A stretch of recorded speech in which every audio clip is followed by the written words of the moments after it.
Cancer म्हणजे शेवटची stage हे सगळ्यांच्या मनात फिक्स असतं. पण कॅन्सर म्हणजे शेवटची स्टेज खरंच असं आहे का? तर कॅन्सरच्या काय स्टेज असतात आज आपण बघू. कॅन्सरच्या ऍक्च्युली 4 स्टेजेस असतात. स्टेज 1 म्हणजे तो फक्त तेवढ्याच मर्यादित जागेपुरता असतो. स्टेज 2 म्हणजे तो मर्यादित जागेपुरताच असतो पण त्याला ऑपरेशन करून काढल्याशिवाय पर्याय नसतो.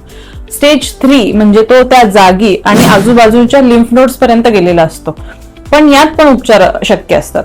स्टेज 4 म्हणजे तो इतर अवयवांमध्ये पसरलेला असतो.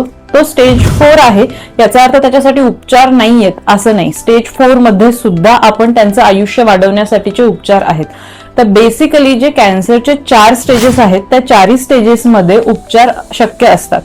तर ही 4 स्टेजेस जी असतात ही प्रत्येक कॅन्सरसाठी वेगळ्या वेगळ्या प्रकारे काम करतात.